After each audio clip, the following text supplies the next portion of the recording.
महाभारत जाने कितनी ऐसी कथाएं एवं कहानियां हैं जिनका जिक्र शायद ही आपने कभी सुना होगा। कुछ ऐसी प्रेम कहानियां जो आज भी दुनिया में प्रचलित हैं और उनका उदाहरण आज भी प्रेम के संदर्भ में दिया जाता है। चाहे द्रौपदी और अर्जुन की प्रेम कहानी का जिक्र हो या फिर दुर्योधन के प्रेम में माता गांधारी का आंखों में पट्टी बांधना हो, चाहे श्री कृष्ण का रानी रुक्मणी को भगाकर विवाह करना हो। ऐसी न जाने कितनी प्रेम कहानियां हैं जो महाभारत काल से प्रचलित हैं। ऐसी ही एक प्रेम कहानी है पांडवों में से सबसे शक्तिशाली भीम और राक्षसी हिडिंबा की। वास्तव में आप में से न जाने कितने ही इस बात से अनजान होंगे कि आखिर इस प्रेम कहानी की शुरुआत कहां से और कैसे हुई और भीम जैसे ताकतवर राजकुमार ने एक राक्षसी को अपनी रानी कैसे बनाया, साथ की उनकी संतान के बारे में। आइए जानें महाभारत काल से जुड़ी इस खास प्रेम कहानी के बारे में। पर उससे पहले हमारे चैनल को सब्सक्राइब करें और कमेंट में जय श्री कृष्ण जरूर लिखें। लाक्षागृह के दहन के पश्चात सुरंग के रास्ते लाक्षागृह से निकलकर पांडव अपनी माता के साथ वन के अंदर चले गए। कई कोस चलने के कारण भीमसेन को छोड़कर शेष लोग थकान से बेहाल हो गए और एक वट वृक्ष के नीचे लेट गए। माता कुंती प्यास से व्याकुल थीं, इसलिए भीमसेन किसी जलाशय या सरोवर की खोज में चले गए। एक जलाशय दृष्टिगत होने पर उन्होंने पहले स्वयं जल पिया और माता तथा भाइयों को जल पिलाने के लिए लौटकर उनके पास आए। वे सभी थकान के कारण गहरी निद्रा में निमग्न हो चुके थे, अतः भीम वहां पर पहरा देने लगे। उस वन में हिडिंब नाम का एक भयानक असुर का निवास था।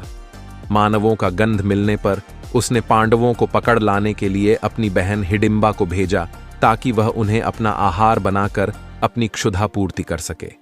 वहां पर पहुंचने पर हिडिंबा ने भीमसेन को पहरा देते हुए देखा और उनके सुंदर मुखारविंद तथा बलिष्ठ शरीर को देखकर उन पर आसक्त हो गई। उसने अपनी राक्षसी माया से एक अपूर्व लावण्यमयी सुंदरी का रूप बना लिया और भीमसेन के पास जा पहुंची।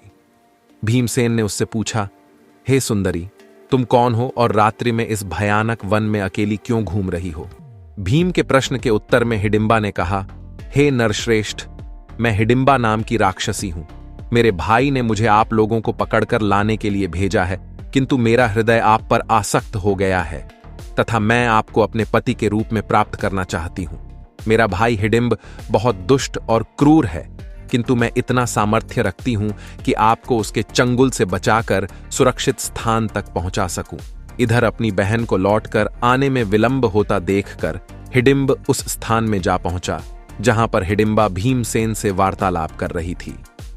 हिडिंबा को भीमसेन के साथ प्रेमालाप करते देखकर वह क्रोधित हो उठा और हिडिंबा को दंड देने के लिए उसकी ओर झपटा।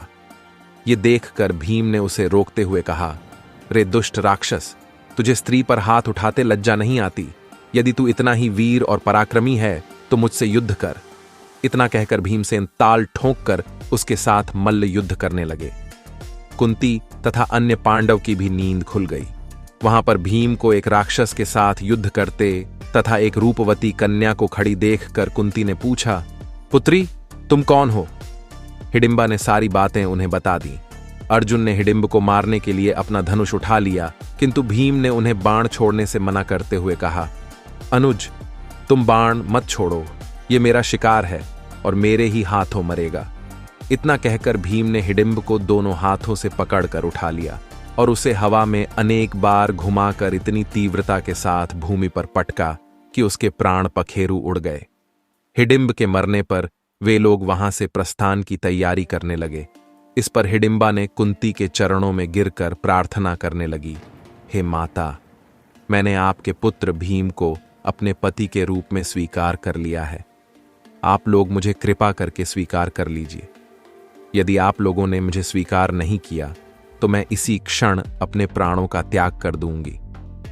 हिडिंबा के हृदय में भीम के प्रति प्रबल प्रेम की भावना देखकर युधिष्ठिर बोले, हिडिंबे, मैं तुम्हें अपने भाई को सौंपता हूं, किंतु यह केवल दिन में तुम्हारे साथ रहा करेगा और रात्रि को हम लोगों के साथ रहा करेगा।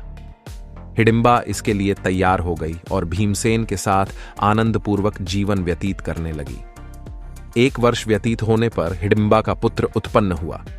उत्पन्न होते समय उसके सिर पर केश उत्कच न होने के कारण उसका नाम घटोत्कच रखा गया। वह अत्यंत मायावी निकला और जन्म लेते ही बड़ा हो गया। हिडिंबा ने अपने पुत्र को पांडवों के पास ले जाकर कहा, यह आपके भाई की संतान है, अतः यह आप लोगों की सेवा में रहेगा।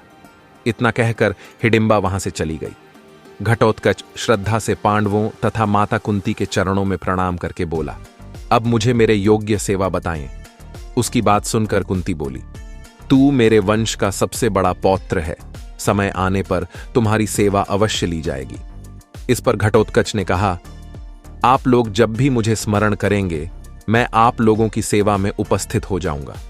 इतना कहकर घटोत्कच वर्तमान उत्तराखंड की ओर चला गया। हिमाचल प्रदेश के मनाली में इन दोनों माता हिडिंबा और पुत्र घटोत्कच के मंदिर आज भी हैं। दोस्तों, आज के वीडियो में इतना ही। आशा करते हैं आपको यह कहानी पसंद आई होगी। अगर हां तो हमारे चैनल को सब्सक्राइब करें और बेल आइकॉन जरूर दबाएं। धन्यवाद।